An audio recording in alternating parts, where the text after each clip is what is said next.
Está no ar. Gente que Fala. O melhor programa de debates do rádio brasileiro. Gente que Fala. Tem texto e direção geral do jornalista Fausto Camunho. Gente que Fala. Reúne de segunda a sexta-feira formadores de opinião para discutir as principais notícias do dia. Gente que Fala. Tem o selo de qualidade APCOM. Olá, olá, eu sou o Mauro Friesman e este é o programa Gente que Fala, que está entrando no ar a partir de agora pela 365, a sua rádio de todos os dias, pela UTV, a TV da internet, redes sociais, o nosso canal do YouTube e a reapresentação às 10 da noite pela Rádio Cultura AM 990 de Dois Córregos no Centro-Oeste Paulista e para outras 20 cidades da região. Pela próxima hora, o nosso convite para você ficar aqui com a gente, curta, comente, compartilhe a transmissão do programa Gente que Fala nas redes sociais. Interaja também, participe pelo WhatsApp, fazendo perguntas. As nossas entrevistadas de hoje, 973350038 é o número. Mais uma vez, 973350038.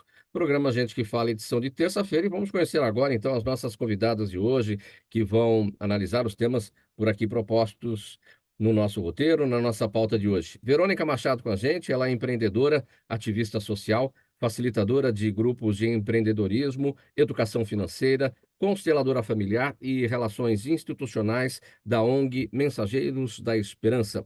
Tudo bem, Verônica? Olá, Mauro. Obrigada pelo convite. Tudo ótimo e contigo? Aqui tudo bem, vamos em frente aqui para a nossa apresentação das demais convidadas do programa Gente que Fala de hoje. Evelyn Demarque, arte educadora, gerente pedagógica da Eduol, é um sistema de ensino da Somos Educação. Tudo bem, Evelyn? Olá, Mauro, boa tarde. Boa tarde, minhas colegas. Muito obrigada pelo convite. Obrigado pela presença, Evelyn. Também com a gente a Rosalvi Monteagudo, contista, pesquisadora, escritora e professora. Ela integra a Aliança Cooperativa Internacional e também faz parte da Associação Brasileira dos Pesquisadores de Economia Solidária. Como vai, Rosalvi? Bem-vindo aqui com a gente. Muito obrigada pelo convite. Prazer estar na companhia de vocês e espero que o nosso programa seja de acordo com a nossa capacidade. Muito obrigada. Sim, certamente. Obrigado pela presença. E a Maria Elisa Montaner também aqui na nossa bancada do programa Gente que Fala. Maria Elisa é pesquisadora, especialista em inteligência de mercado no ESPRO, é o Ensino Social Profissionalizante. Tudo bem, Maria Elisa? Tudo bem, Mauro? Tudo bom? Boa tarde também para os nossos ouvintes e muito obrigada pela participação, pelo convite. Bancada formada, todo mundo apresentado por aqui, então vamos ao nosso primeiro assunto de hoje, do programa Gente que Fala desta terça-feira, para dizer que, segundo o IBGE, 1 em cada 5 brasileiros entre 15 e 29 anos de idade não estuda e nem trabalha. Esse grupo, chamado de NemNem, reúne 9 milhões e 600 mil jovens. Apesar desse índice alarmante, a proporção é a menor desde 2019. Para o IBGE, a tendência é de que até o fim deste século esse número caia pela metade. Mas não por um bom motivo, e sim pela redução da natalidade no país. Pelas projeções do próprio IBGE, vai faltar jovem. Segundo alguns analistas, se essa situação é péssima para o país, é boa para os mais jovens, que serão disputados pelos empregadores. Evelyn, eu começo com você a respeito desse tema, para a gente analisar. É muita gente, hein, sem fazer nada, é muito jovem sem fazer nada, sem trabalhar e sem estudar, e o fato de que esse número vai cair pela metade aí até o final do século vai ser proporcional se a população vai envelhecer e menos crianças nascerão, né? Temos um abacaxi nas mãos aí pela frente, né? Sim, eu acho que é uma nova estruturação aí do mercado de trabalho, né? Então, eu acho que a gente precisa pensar em como acolher esses jovens, que hoje, né? O que que a gente pode pensar atualmente, essa porcentagem da população que está aí fora do mercado de trabalho, fora do desenvolvimento profissional, né? Então, como a gente acolhe esses jovens de hoje, como que a gente pensa no futuro, numa pirâmide que vai estar cada vez ali mais igual, né, com menos jovens e mais pessoas mais velhas, como que a gente consegue empregar todas essas pessoas e usar todas essas faixas etárias em toda a sua potencialidade. Então, eu acho que são duas questões para pensar: o que que a gente faz hoje com esse jovem fora do mercado de trabalho, como a gente qualifica e acolhe, e como que o mercado e a educação reagem a essa nova estruturação etária aí para o futuro. Então, curto prazo, médio prazo e longo prazo aí para a gente refletir. Bom, para a gente atacar um inimigo, a gente precisa conhecê-lo de perto, né? A gente precisa entender o porquê que esses jovens não trabalham e não estudam. Qual é o problema em relação à escola, se não tem interesse, se estão, enfim, fazendo outras coisas.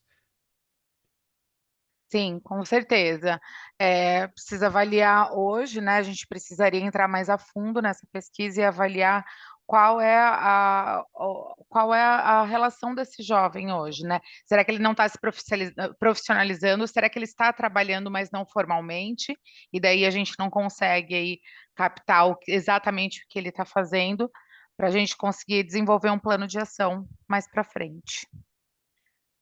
É muito provável que ele não tenha estudo, esteja fazendo algum tipo de atividade informal, né? Porque não é viável as duas situações acontecerem ao mesmo tempo, nem trabalha e nem estuda. Não estuda porque pode estar trabalhando, mas não está trabalhando formalmente.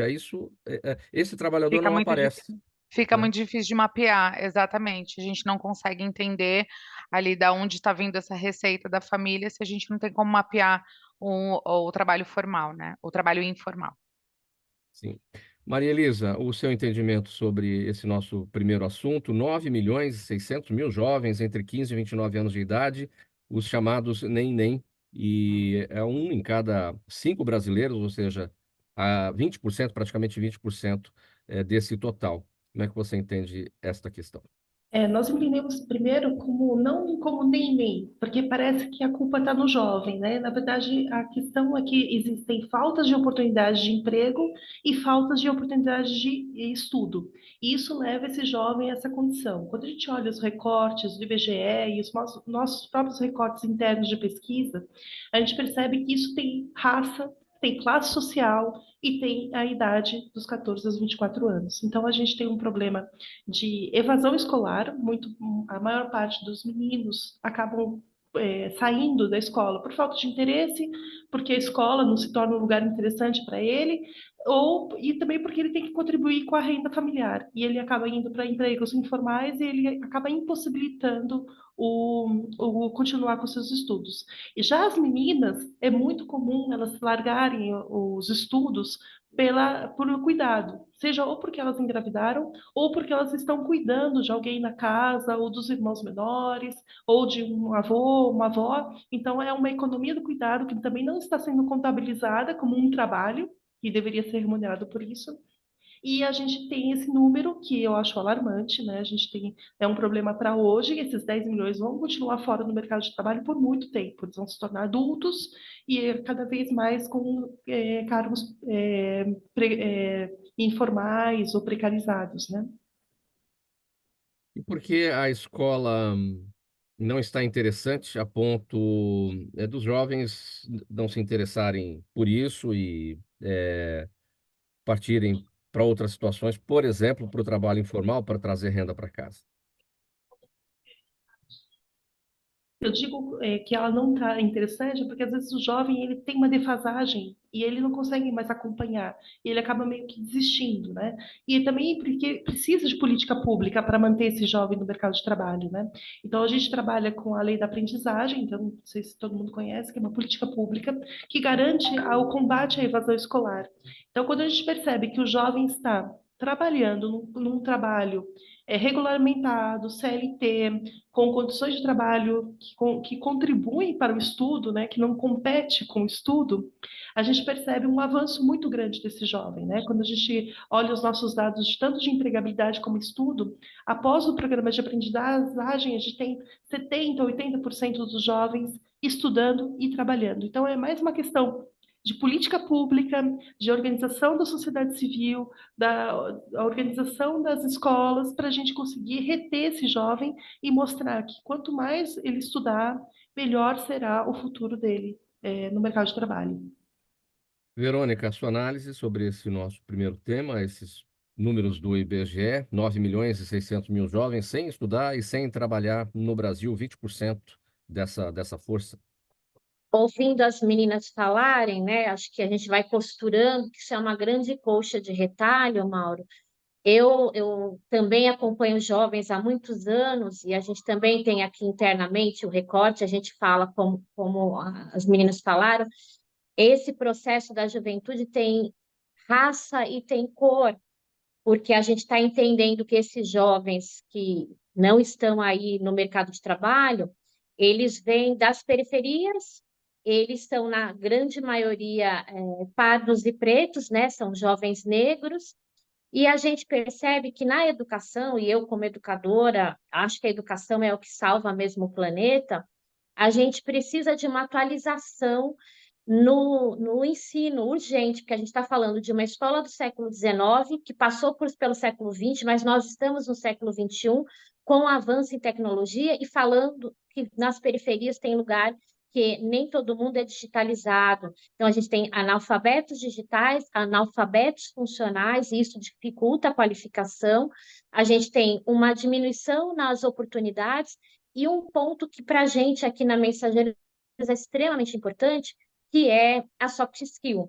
Esse jovem, muitas vezes, não tem desenvolvido competências de relações interpessoais, então dificulta o relacionamento e dificulta o aprendizado, não porque ele tem algum déficit, mas porque ele não consegue se relacionar. E a tecnologia avançadíssima, né? A gente está falando que quem nasceu de 2000 e pouco para cá, ele vive com as mãos na tecnologia.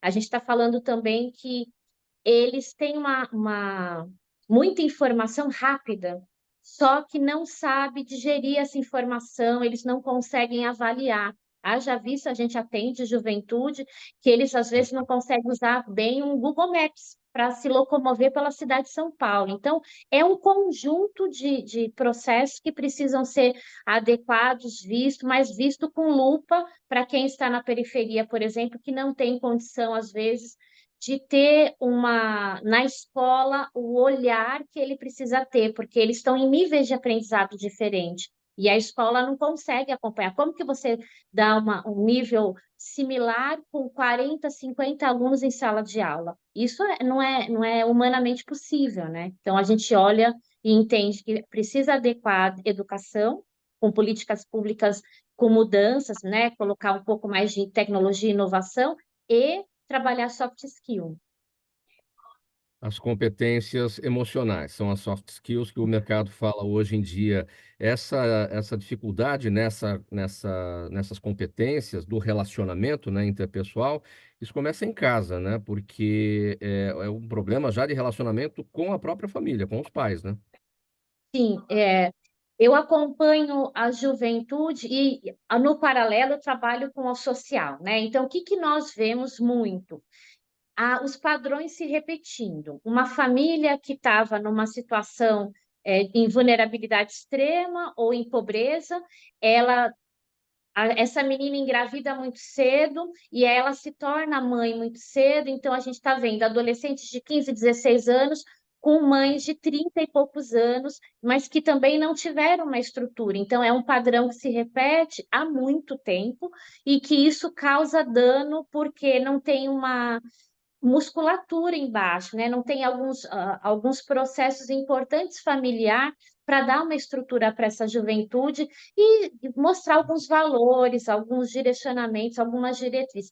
Mas aí a gente fala que a Mari falou de que não é culpa do jovem, não é mesmo. A gente precisa olhar para a política pública e a política pública olhar para essas famílias com um passo para trás. Antes desses jovens se tornarem jovens, como que nós estamos trabalhando a primeira infância e esta mãe e esta família? Eu sou favorável, Mauro, a ter uma escola da família, porque a gente está tendo filhos que são criados por pessoas que não têm uma estrutura, não têm referência, às vezes, e não está conseguindo colocar o jovem num caminho norteado aí pela educação com base mais sólida, né?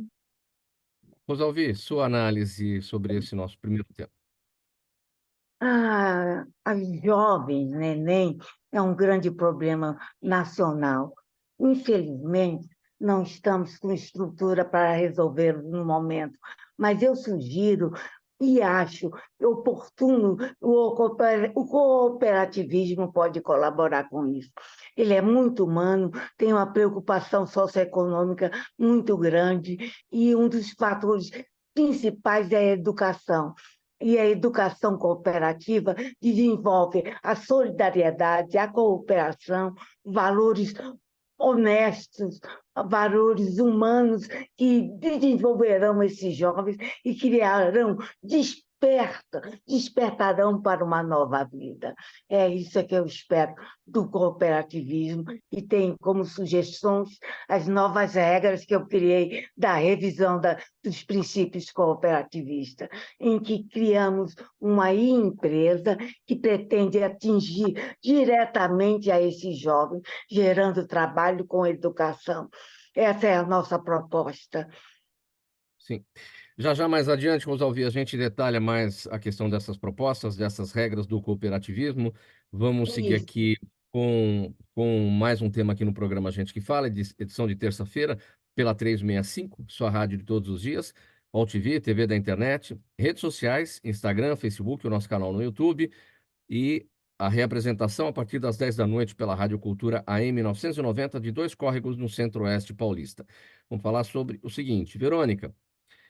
A ONG Os Mensageiros da Esperança capacitam pessoas como forma de gerar impacto voltado ao desenvolvimento humano e social por meio do acesso à cidadania, educação, qualidade de vida e bem-estar, cultura, empreendedorismo e sustentabilidade. A entidade trabalha desde 1998, né, na educação e desenvolvimento de jovens da Vila Brasilândia. Vamos conhecer o trabalho de vocês, como é que tudo começou lá atrás, em 1998, há 25 anos, né? 26 anos. Vamos fazer 26 anos, Mauro.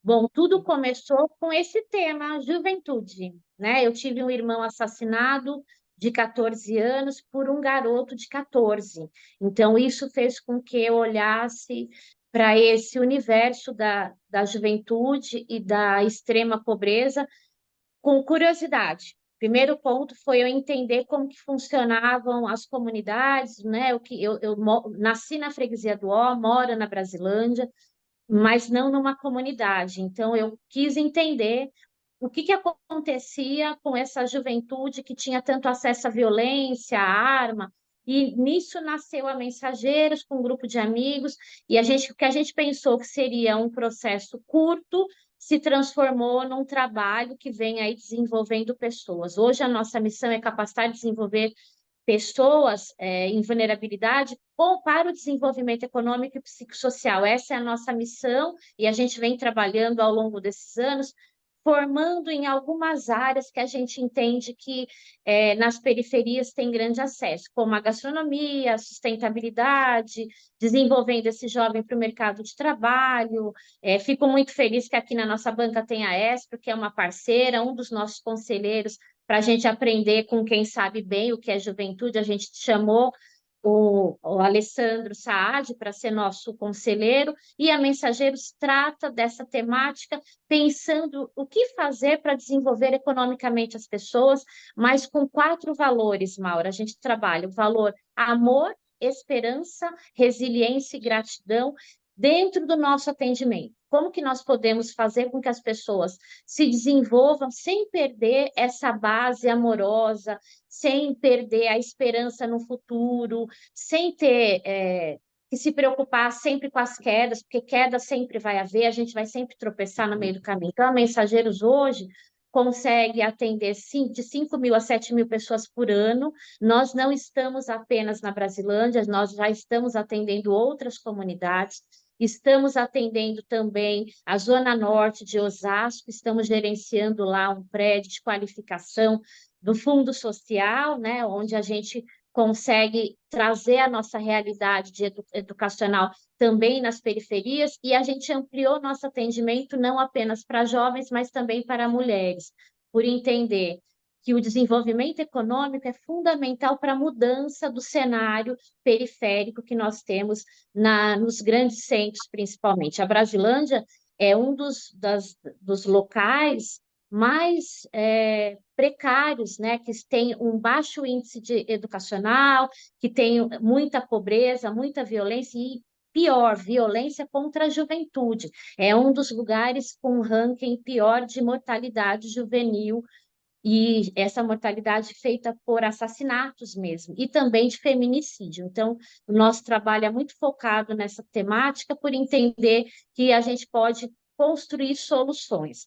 E a nossa metodologia ela é focada, inspirada na antroposofia, porque a gente acredita que a pessoa é inteira, né? Corpo, mente e alma. Então, a partir desse processo, a gente vai trazendo temáticas e oportunidades, tanto de capacitação, como tentando levar esse jovem, essa mulher para o mercado de trabalho, dando acesso a mulheres artesãs, por exemplo. A gente tem hoje no Shopping Metrô Tucuruvi um quiosque de venda, porque a gente acaba trazendo tanto o desenvolvimento econômico como o acesso ao mercado como uma realidade de mudança.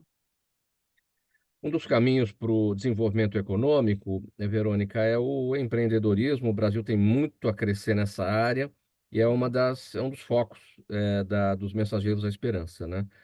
O Nós ato de empreender é um dom ou o empreendedorismo se aprende? Olha, Maura, eu vou responder isso para você de duas formas. Eu acho que tem pessoas que nascem empreendedora, como eu. Eu não me encontro numa caixinha, eu estou sempre buscando outras coisas. E também a pessoa aprende a empreender. E aí eu vou jogar para você um dado histórico lá. Os negros foram os primeiros empreendedores, porque a hora que ele deu, dia seguinte da alforria, o que aconteceu? Eles estavam todos desempregados e sem nenhum caminho para percorrer e tiveram que aprender a empreender. Então, o primeiro empreendimento foram os negros empreendendo por necessidade, né? Quando a gente fala de pessoas das periferias. Mas empreender, para mim, é para a vida. Então, eu acho que todos nós conseguimos aprender a empreender, só que alguns empreendem por necessidade, alguns não, muitos empreendem por necessidade, porque não conseguem se encaixar no mercado, porque não tem qualificação, mas precisam continuar a sobreviver, e outros conseguem empreender já com estudo de mercado, entendendo o processo, e aí buscam oportunidades. Mas eu acredito, como Aliança Empreendedora, que é uma parceira gigante nossa, que todo mundo pode empreender e dá para aprender. Só que alguns têm o dom, né? E aí a pessoa vai mudar o processo dela, mas o propósito empreendedor é único. E empreendedorismo, para mim, Mauro, é uma ferramenta de trabalho muito utilizada pela Mensageiros, porque hoje a gente tem negócios sociais através dessa nossa veia empreendedora, o nosso buffet social A Doce Mensageiro, que oferece kit lanche, coffee break para as empresas, e a venda de artesanato, né? O empreendedorismo por necessidade ele é muito presente no Brasil. Pessoas perdem o emprego, usam o dinheiro do Fundo de Garantia, por exemplo, para isso. A pandemia mostrou bastante essa situação e muitos negócios dão certo, muitos dão errado, porque nessa coisa da necessidade, a pessoa não vai ter tempo de estudar, de fazer pesquisa e ver quais são os melhores caminhos, né? E vocês viram muito isso? Como é que se coloca na rota certa um modelo de empreendedorismo que eventualmente não está dando certo, a pessoa não está encontrando o caminho para aquilo virar direitinho? Como nós temos muitos micro e nano empreendedores, nós criamos e utilizamos e criamos, né? Uma parte é utilizada pela metodologia que a Aliança traz, que eles estudaram bastante também, a gente utiliza, outra parte Sebrae e uma linguagem da Mensageiros. Então, aqui para os nossos nanos e microempreendedores, porque todos os nossos cursos de qualificação, a pessoa precisa passar pela parte de gestão empreendedora. Então, a gente tenta colocar para a pessoa que não adianta ter uma única habilidade. Eu sei fazer bolo muito bem, meu bolo é uma delícia. Se eu não sei o mínimo de gestão, se eu não consigo entender de gestão de produção, de produtividade e de finanças, eu tenho um processo curto, minha empresa não vai seguir. Então, aqui a gente alinha a técnica, né, a parte que ela sabe, que ela tem aptidão e que ela pode aprimorar, com o empreendedorismo na parte de gestão. E também a gente fala da divulgação, do quanto é importante ela usar bem as ferramentas simples que o nano empreendedor tem à mão. O WhatsApp, o Instagram, o próprio Facebook, os grupos. Então, é um mix de pequenos ajustes para a gestão. É claro que nós não conseguimos aprofundar, e às vezes a linguagem, as pessoas ainda precisam aprender muito a falar. Quando a gente fala de pesquisa de mercado, de markup, uma série de questões, a gente não se aprofunda, mas a gente dá o mínimo possível para que essa pessoa olhe para a gestão como a importância que a gestão no negócio precisa para ela seguir adiante, aprendendo a subir e crescer, senão ela vai ter mais uma coisa frustrante na vida dela, né? Como fazer parte dos Mensageiros da Esperança? Vocês fazem uma busca ativa dos jovens, eles vão até vocês, como é que é essa troca ou esse Nós encontro? temos um trabalho forte de mobilização e engajamento, então nós buscamos onde o jovem está, nas escolas, a gente vai até o CRAS das regiões que a gente trabalha, as lideranças comunitárias, porque todas as instituições de base acabam tendo bastante acesso à liderança de base, que está lá, né? Que sabe o que aquela comunidade precisa, então a gente também tem acesso às lideranças, e também a gente usa as nossas redes sociais. Mas eu confesso para você, Mauro, que é um desafio, porque a gente tem ainda um índice de evasão grande, mas depois que a hora que eles ultrapassam a terceira aula, a gente já não perde mais essas pessoas. O impacto ainda está nas primeiras 3 aulas, porque aí a pessoa está ainda na introdução, entendendo se ela fica ou não. Então, a gente tem que ter uma mobilização diária e constante, e a gente traz isso de forma ativa, mas também o cuidado para acolher bem essas pessoas, para não ter um alto índice de evasão. Muito bem, programa Gente que Fala, edição de terça-feira. Vamos seguir aqui com o próximo tema, pela Rádio 365, a sua rádio de todos os dias, OTV, TV da internet, redes sociais, nosso canal no YouTube e a representação noturna a partir das 10 horas pela Rádio Cultura AM 990 de Dois Córregos, no Centro-Oeste paulista. Vamos lá, gente. Olha, antes mesmo do conceito ESG se tornar conhecido, o ESPRO, Ensino Social Profissionalizante, já atuava na inserção de jovens em vulnerabilidade social no mercado de trabalho por meio da socioaprendizagem, oferecendo uma extensa jornada que começa nos projetos de formação para o mundo do trabalho e segue em seu programa de aprendizagem profissional ou no programa de estágio. Maria Elisa, vamos falar o seguinte, repercutir sobre os 45 anos de existência da associação, né, que já encaminhou mais de 500 mil jovens para a sua primeira oportunidade de emprego. Exatamente, Mauro. Hoje, dia 26 de março, nós estamos completando 45 anos, né, de existência. E nós surgimos, né, bem antes, né, de existir até a lei da aprendizagem, até realmente a ESG. Mas sempre existiu a necessidade de inclusão de jovens no mercado de trabalho, né?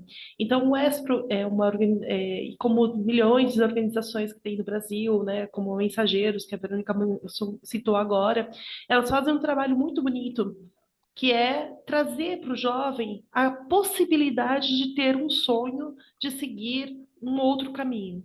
Então, muitos dos nossos jovens, eles nunca pisaram na Paulista, nunca tinham entrado numa sede de um banco ou numa grande empresa, então, e não conseguiam entender que aquilo era para ele. Então, quando a gente traz para o jovem essa capacidade de sonhar, essa capacidade de que sim, existe uma possibilidade de você ser incluído no mundo do trabalho, que isso vai te possibilitar você continuar com seus estudos e você conseguir dar uma melhor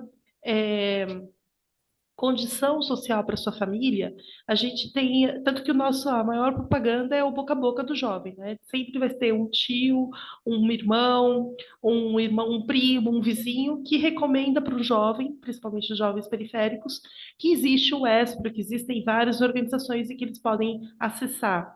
Então, nos nossos 45 anos de história, o ESPRO já encaminhou mais de 500 mil jovens para o mundo do trabalho. A gente anualmente capacita 40 mil jovens através da lei da aprendizagem. Então, a gente tem 37 mil jovens por ano entrando em grandes organizações, né? E isso é muito importante, que a empresa ela tem um ganho enorme quando ela contrata jovens. Aí, voltando lá naquela primeira pergunta, provocação que você fez, Mauro, sobre o que será o futuro dos jovens, né? A empresa perde muito quando ela não contrata jovens, porque a diversidade, a renovação de ideias, a possibilidade do jovem empreender até dentro do seu próprio trabalho é muito significativa. E a gente também tem uma Opa! Pode A seguir. gente tem Pode uma seguir, Maria. formação do mundo do trabalho, que é uma pré-capacitação. Então, antes do jovem se tornar jovem aprendiz, ele passa por um programa gratuito. E o nosso desafio também é esse, que ele continue no programa, que eles se capacitem, são jovens muito jovens, de 14, 16 anos, e que eles possam se preparar para uma entrevista de emprego, para preparar seu currículo, para conseguir até empreender mesmo também. Muitos nossos jovens, eles preferem optar pelo caminho do empreendedorismo também. Mas a gente desenvolve as soft skills que eles precisam para se capacitarem. Antigamente o jovem pensava em entrar numa empresa, fazer carreira, ficar anos ali, se fosse preciso, até o final mesmo, até a aposentadoria, enfim.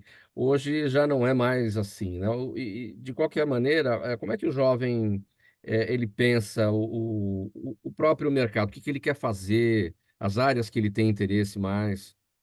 Você sabe que a gente faz uma pesquisa todo ano que a gente mapeia isso, né? E aí uma das perguntas que a gente faz é quais são os seus objetivos, né? E me chama muita atenção que o primeiro objetivo, claro, é a independência econômica, né? Mas o segundo objetivo é um equilíbrio entre trabalho e vida pessoal, né? Então a gente percebe que hoje o jovem ele é mais antenado com essa questão do bem-estar, de querer estar num lugar que faça sentido para ele, que a empresa ele se sinta pertencente a essa empresa, e se não tiver bom, ele vai procurar outra opção. É um jovem que se movimenta mais.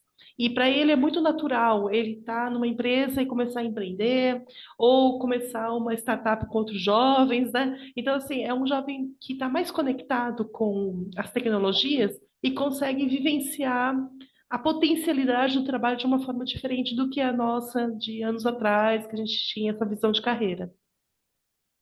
Essas ideias e essas percepções do jovem têm que estar linkadas com o objetivo da escola. Talvez a escola ainda também não tenha percebido isso, e aí cria uma nova falha de formação de base ali, não?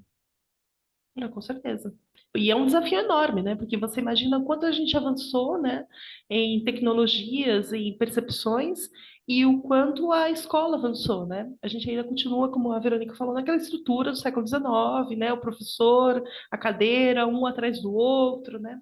Então a gente tem outras formas de repensar a forma de aprender, né? ESG passa também por isso, eles têm o contato com essas práticas de governança que tanto agora já se fala?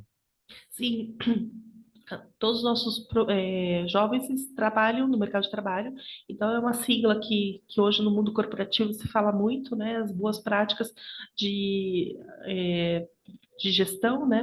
Então a gente capacita os jovens para que eles tenham o básico da informação, para eles chegarem no mercado de trabalho, saberem do que se trata, até buscarem carreiras SG, né? Hoje a gente tem novas carreiras surgindo em torno desse tema, né?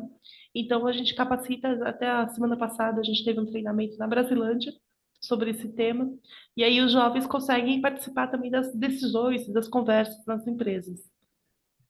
Como é que é tratada a questão das profissões que vão desaparecer para esse tipo de jovem que tenha um eventual interesse nessas profissões que que estão aí, que existem, mas que estão em vias de desaparecer, e aquelas que a gente nem imagina que virão aí pela frente, mas certamente virão. O desafio é esse, né? É você capacitar jovens para um futuro incerto. A gente não tem certeza do que vai acontecer. O que a gente sabe é que ele nunca vai poder parar de estudar. Esse lifelong learning, né, que se fala tanto, você sempre vai ter que estar buscando novas habilidades, novas tecnologias, novas formas de aprender. Então a gente entende mais agora o mundo de uma forma mais até imediata, né? Então eu aprendo a habilidade que eu preciso naquele momento, né? Raciocínio lógico, habilidade de escrita, de comunicação, isso nunca vai desaparecer, e é isso que a gente treina. Mas o jovem tem que estar muito preparado para se conectar, porque a cada segundo vai aparecer uma tecnologia nova, e essa tecnologia nova vai superar uma outra tecnologia, e a gente tem que estar preparado para essa jornada eterna de se estudar, se capacitar, e principalmente as soft skills, são o fundamental, né? Outro dia até escutei o termo power skills, né? Porque é aquilo que te dá poder mesmo para você se transformar. Essa incerteza em relação ao futuro passa pela cabeça deles, é uma preocupação? Eu acho que eles já absorveram isso melhor que a gente, porque eles já sabem, né? Que vai mudar, né? Então ele nasceu, o celular era de um jeito, o celular agora é de outro, né? A capacidade de usar a internet, usar vídeo, edição de vídeo, inteligência artificial. Então, assim, você vê os jovens assim com 15, 16 anos já editando vídeos, né? E com inteligência artificial, uma coisa que é uma habilidade que a gente demorou muito tempo para adquirir, né? Eles já sabem que vai mudar. A gente já sabe que mudou, né? Até pela nossa estrada. A gente já sabe que mudou e a gente fica com medo do que ainda vai mudar, né? Mas eu acho que não é um problema a incerteza. Eu acho que tendo as capacidades, as oportunidades, é até um desafio para eles. Eles se sentem desafiados com isso. A mesma pergunta que eu fiz para Verônica. E como é que funciona a busca por esses jovens? É de forma ativa aí por vocês ou eles vão até o Expo? Das duas formas, mas se um jovem que estiver nos ouvindo, o pai de um jovem que estiver nos ouvindo, nós temos o espro.org.br, que é nosso site, e tem lá, quero ser jovem. Aí você pode se cadastrar tanto no nosso curso de formação para o mundo do trabalho, que é gratuito, e sempre tem turmas novas começando quase todo dia. E a gente tem o programa de Jovem Aprendizagem, onde ele se cadastra numa plataforma e ele procura vagas para jovem aprendiz. Muito bem, vamos seguir com mais um tema aqui no programa Gente que Fala de hoje. É terça-feira, programa Gente que Fala pela 365, sua rádio de todos os dias, AltV, TV da internet, redes sociais, nosso canal no YouTube e a retransmissão às 10 da noite pela Rádio Cultura AM 990 de Dois Córregos, no Centro-Oeste Paulista. Vamos falar aqui com a Rosalvi Monteagudo. Ela estuda o cooperativismo há pelo menos 40 anos e essa dedicação teve reconhecimento internacional quando ela participou de 2 edições do Fórum Social Mundial, apresentando a revisão das regras cooperativistas. E esse trabalho resultou em 2 obras definitivas e atualizadas sobre o tema. A mais recente delas chama-se Revisão das Regras dos Princípios Cooperativistas, Doutrina Econômica de Cooperação, parte 2, e que será lançada no próximo dia 6 de abril na Livraria da Vila. Rosalvi, para a gente tratar desse tema, a gente precisa, acho que, dar uma contextualizada. O que é o cooperativismo e onde ele está, em quais áreas ele está presente, né? Isso já vem de longa data. O cooperativismo é um movimento socioeconômico que busca atender a objetivos em comuns, organizando uma base, gerando trabalho com sustentabilidade. É, o jovem inserido nesse contexto é muito importante, porque a educação cooperativa é humana, é solidária, ela desperta a cooperação de forma humana e socioeconômica. Isso é muito importante. A cooperativa atende a diversos segmentos: educação, agroindústria, transportes, diversos, etc. E gostaria muito de salientar que o meu objetivo foi rever essas regras e adaptar a essa 4ª revolução industrial e tecnológica em que nós vivemos. e que é importantíssimo essa adaptação a essa nova época. Foi isso que eu busquei em 1991, quando eu iniciei essa revisão. E devo essa experiência à Unicinos, que me ofereceu o curso de cooperativismo, excelente curso, com apoio do Instituto de Cooperativismo e Associativismo, no qual trabalhei 20 anos. Como é que está, Rosalvi, o cooperativismo e o associativismo no Brasil hoje? A impressão que a gente tem, esses termos já foram mais falados, né? Que o Brasil parou um pouco no tempo.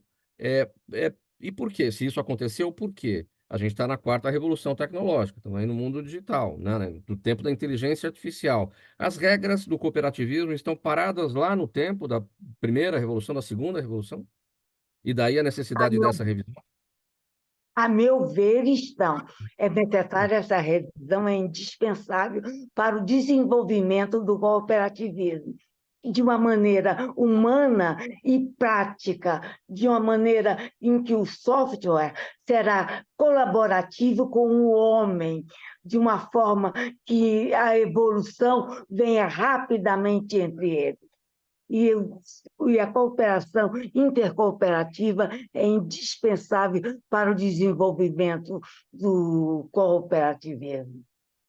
Qual a melhor forma, Rosalvi, do cooperativismo passar pelo banco escolar?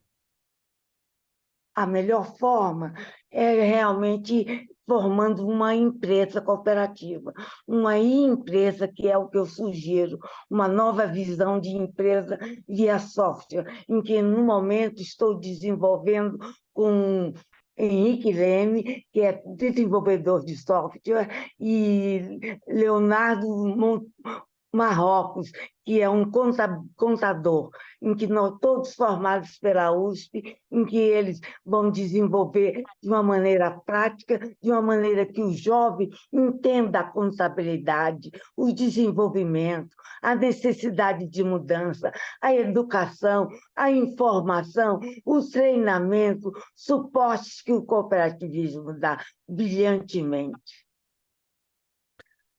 E o que você propõe, Rosalvi, em relação a essas mudanças? Revisão das regras dos princípios cooperativistas, que é o nome do livro que vai ser lançado agora no mês de abril. O que é mais importante nessa revisão que você fez? A meu ver, é o que eu cito aí.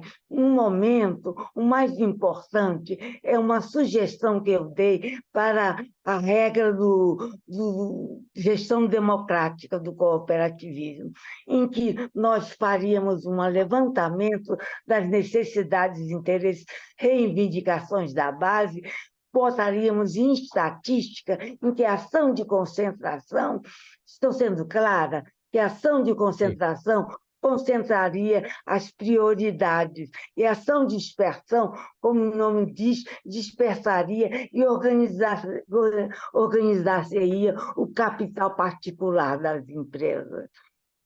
Esse é um tema para políticas públicas, não é, Rosalvi? Como é que você faz quem faz essa interlocução, né, com o poder público para o pensamento das políticas? No momento, eu não tenho ninguém no momento que me faça esse apoio. Eu tive muito apoio do SEBRAE para desenvolver a empresa, que me ajudaram muito no plano de negócio, em que estou desenvolvendo agora, baseado no SEBRAE. O cooperativismo é o braço direito do Estado. O cooperativismo é o braço direito do Estado para gerar trabalho com sustentabilidade. É a maior solução para esse momento político em que estamos vivendo. Bom, vamos dar a ficha técnica aqui, me ajuda nisso, Rosalvi. Revisão das regras dos princípios cooperativistas, Doutrina Econômica de Cooperação, parte 2, é o nome do seu livro, que será lançado no dia 6, Livraria da Vila, 6 de abril, Livraria da Vila. Em qual delas? São vários endereços da Alameda Lorena? Lorena, Alameda Lorena. Muito bem. Horário? 18 horas, do dia 6 às 20h30.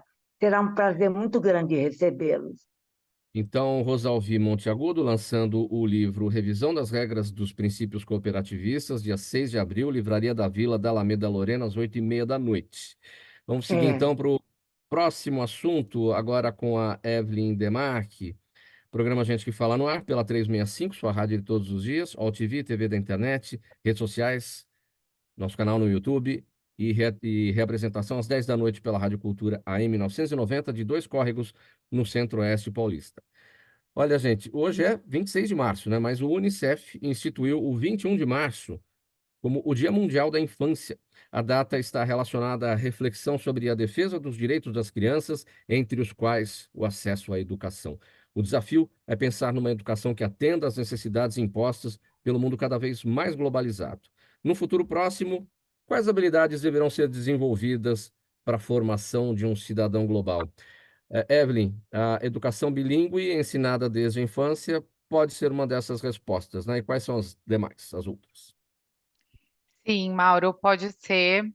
Estou aqui ouvindo, aprendendo muito aqui com as minhas colegas, né? A Verônica fala bastante, assim, antes de olhar o jovem, olhar para a história desse jovem, não, de que família ele veio, olhar para a mãe, olhar para a criança.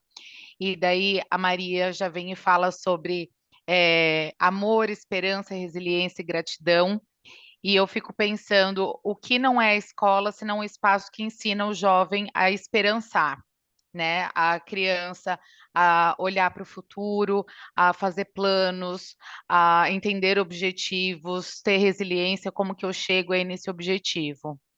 E quando a gente pensa que em infância, ensino bilíngue, a primeira coisa que a gente precisa pensar, né, que como a gente discute ensino bilíngue hoje, não é como a gente discutia 5 anos atrás. A gente tinha uma visão muito elitista do ensino de uma nova língua, então, que eu ensinava para aquele jovem, porque ele vai viajar e ele precisa entender, porque ele vai fazer um colegial fora e ele precisa ter uma outra língua. E hoje a gente entende o ensino bilíngue como um direito de qualquer jovem no nosso país, porque é por meio do ensino bilíngue que ele vai poder transitar em espaços digitais e espaços físicos. Ele não precisa necessariamente viajar todo ano com a família ou fazer um colegial fora. Ele está com acesso à internet, ele transita, mais de 90% dos conteúdos acadêmicos são feitos em inglês. Então, quando eu ensino esse jovem sobre educação bilíngue, e especificamente o ensino da língua inglesa, eu dou oportunidades para que ele transite aí com mais segurança e com mais poder nos espaços digitais e físicos. E daí, quando a gente pensa, né, em inglês para a primeira infância, me vem 3 perguntas, né? Por quê, como e quando? Por quê? A gente precisa, né, como eu falei, dar mais autonomia, dar mais poder para esse jovem de trânsito. Então, a gente precisa ensinar a língua como uma ferramenta multicultural, uma ferramenta quando ele olha para si mesmo e olha para o mundo, faz as comparações, além de todos os benefícios aí cognitivos, sociais e emocionais que a aprendizagem de uma nova língua traz. Quando eu te digo aqui, a gente também, até muito pouco tempo atrás, a gente tinha muitos mitos, não sabia o que era mito, o que era verdade. Será que se a criança começar inglês na primeira infância ou outra língua na primeira infância, isso vai atrasar o processo de alfabetização, vai atrasar o processo de fala da criança? E hoje a gente já entende que não, definitivamente não.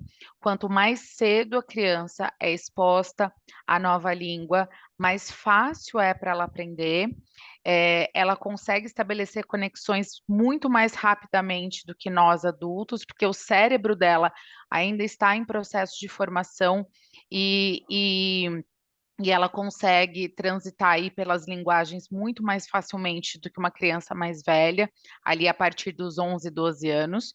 Então, a primeira infância seria realmente o momento ideal para começar.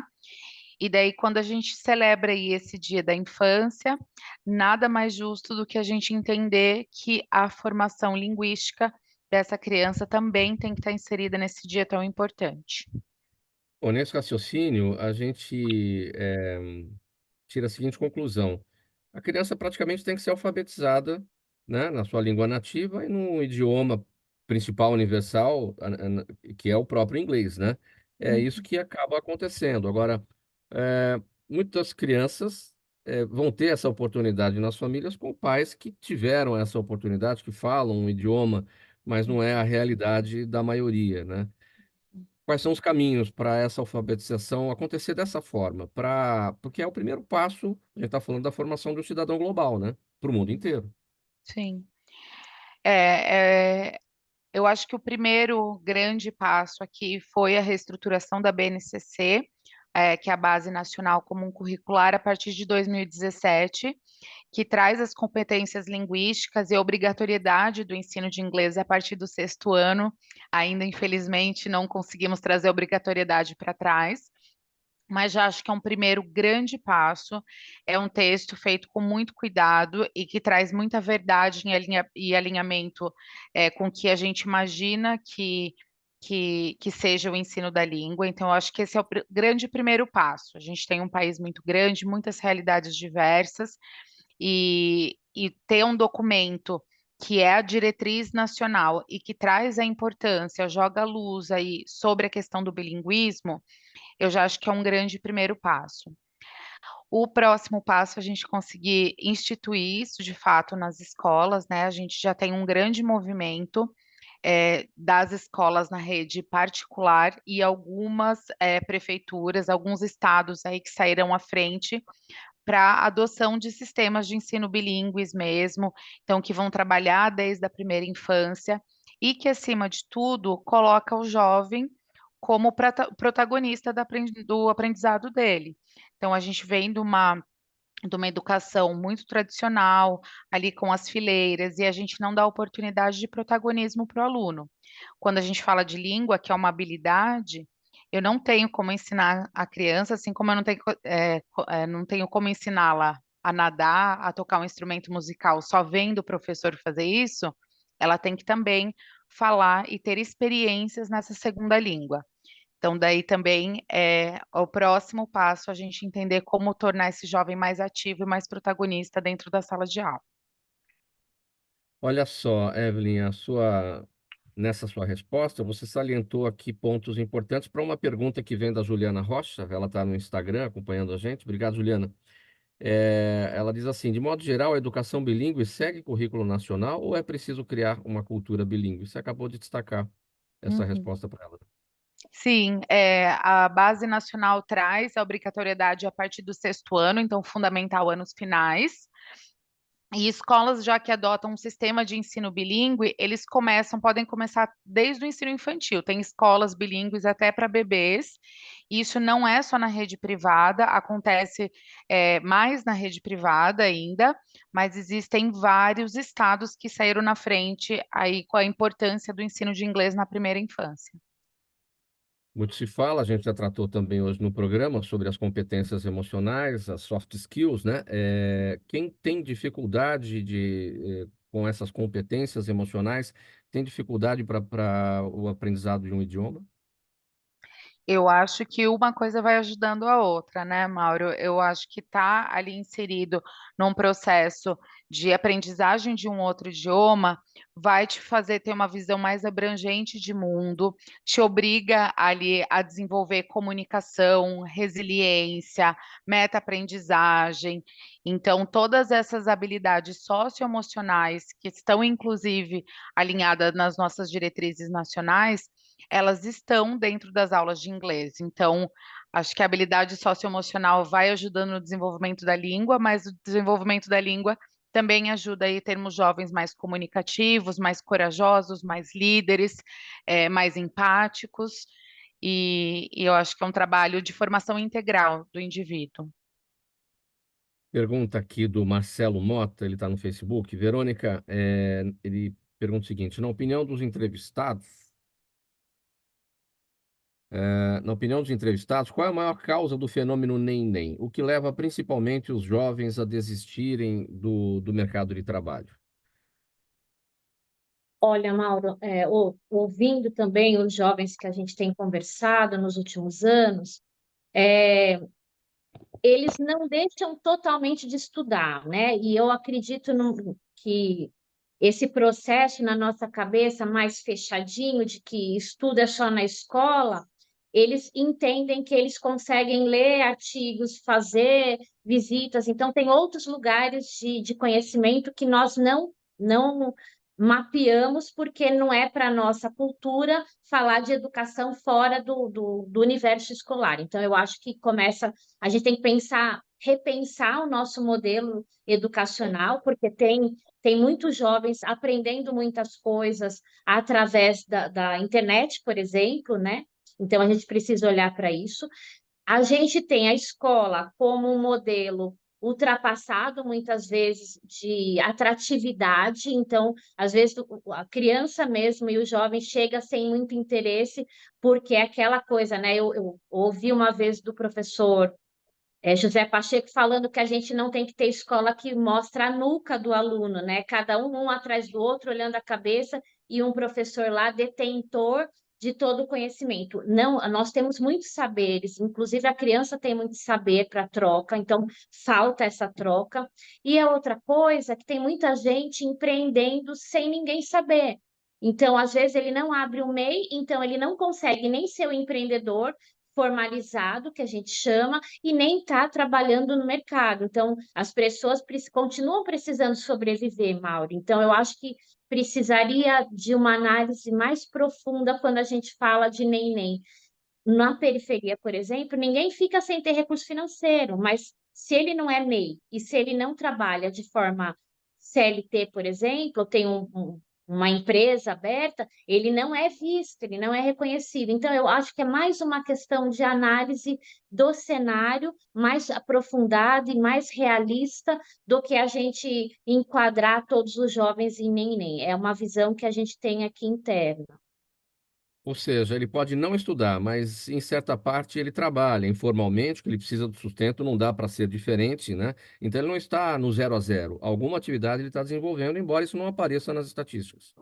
E algum conhecimento ele está adquirindo também, porque eu converso com alguns que não estão estudando e eles são super atualizados. Então, conhecimentos gerais. É lógico que o que me assusta, veja bem, eu sou uma educadora e a educação vai ser sempre a primeira caminho de mudança, né? Mas o que me assusta, às vezes, é que esse jovem não consegue escrever bem, ele tem um processo, um déficit de escrita aí, mas ele consegue interpretar.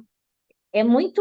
muito instigante isso, né? Como que uma pessoa que não se comunica muitas vezes na escrita e até verbalmente ele tem erros gritantes aí da nossa língua, ele consegue estar tão antenado, você conversa com ele sabe de coisas que às vezes eu não sabia, eu não tinha visto.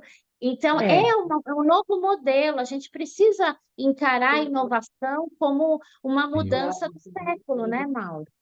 É porque eles têm um chip melhor que o nosso, né? Eles já vieram com um chip mais evoluído, tem um upgrade em relação ao nosso, e a Sim. gente se espanta com Não tenho essa, dúvida. sem dúvida. Rosalvi, a pergunta do Luiz Paulo Santos, que está acompanhando a gente pela OTV. Quais são as maiores dificuldades para a abertura de uma cooperativa? Bem breve, ele está perguntando. é a falta de cultura, falta de capital, falta de educação. Isso prejudica muito o desenvolvimento, as gestões democráticas e a aplicação da educação cooperativa, em que tem todos os seus princípios e valores e deveres. Maria Preci- Elisa, sim, pode concluir, Rosalvi. Não, foi claro, fui clara com você? Sim, tudo bem, Está ótimo, está respondida a está questão aqui do respondido. Luiz Paulo Santos. Maria Elisa, a Daniela Neves está no Instagram e pergunta por que não existe um meio termo entre o ensino tradicional e o profissionalizante, ou seja, diz ela, um ensino formal, que ensine alguns trabalhos técnicos, ou um ensino profissionalizante, que inclua maior formação teórica? Nossa, não sei como essa pergunta.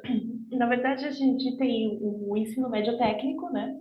Que seria uma forma da gente trabalhar tanto o currículo, né, do ensino médio com algumas capacitações. Ele já sai com um diploma, né? Veja bem, a gente fala que no resto, nos países europeus, e tudo mais, o ensino técnico ele é muito mais forte do que o ensino superior. Então, as pessoas saem mais qualificadas do ensino médio, né, dessa primeira fase, do que a gente vê aqui. A gente vê aqui muita correção de falhas do ensino médio e fundamental sendo corrigidas na faculdade, no ensino superior, onde ele já deveria estar em outro patamar e criando outras habilidades. Então, a gente está empurrando esse problema, né? Então, a gente vai resolver aquilo lá no ensino superior. Mas eu acredito que essas reformas que a gente fala, essas questões da escola, é para trazer para a realidade do ensino médio e para o ensino fundamental coisas que são de coisas práticas da vida, né? Então, não só jogar tudo para o técnico ou tudo para o ensino superior, mas que você possa sair do próprio ensino fundamental com técnicas. Eu lembro de uma vez que eu estava na Alemanha e eu estava conversando com a secretária, e a secretária tinha 20 anos, ela tinha acabado de se formar, e não era ensino médio técnico. Era o ensino médio, mas ela já saía com todas as habilidades para atas, preparo de planilhas, Sim. todas as funções de um secretário. Nosso tempo chegou ao fim aqui nessa edição do programa Gente que Fala de terça-feira. Vamos colocar um ponto final e o agradecimento a todas as participantes de hoje. Verônica Machado, empreendedora e ativista social, facilitadora de grupos de empreendedorismo, educação financeira, consteladora familiar e relações institucionais da ONG Mensageiros da Esperança. Evelyn Demarque, arte educadora, gerente pedagógica da Edual, que é um sistema de ensino da Somos Educação. Rosalvi Monteagudo, contista, pesquisadora, escritora e professora. Ela integra a Aliança Cooperativa Internacional e também faz parte da Associação Brasileira dos Pesquisadores de Economia Solidária. E Maria Elisa Muntaner, pesquisadora, especialista em inteligência de mercado no ESPRO, o ensino social profissionalizante. Muito obrigado pela presença de vocês todas, por esse papo esclarecedor e objetivo aqui no programa Gente que Fala de hoje, que é sempre um produto ABCom, 23 anos no ar. Apresentação minha, Mauro Friesman, pauta e redação Pedro Schiavon e Luiz Ferro, Zenilda Salvato, nossa diretora de produção, jornalista Fausto Camunha, nosso diretor-geral. Você espectador, você internauta, você ouvinte, a razão da nossa presença sempre por aqui. A gente volta amanhã pela 365, sua rádio de todos os dias, AltV TV da internet, redes sociais, nosso canal no YouTube e a retransmissão a partir das 10 da noite pela Rádio Cultura AM 990 de Dois Córregos, no Centro-Oeste Paulista. Para quem vai ficar na 365 agora, o início de tarde bem legal, com programação musical de qualidade feita especialmente para você. Um abraço a todos, tchau, até amanhã.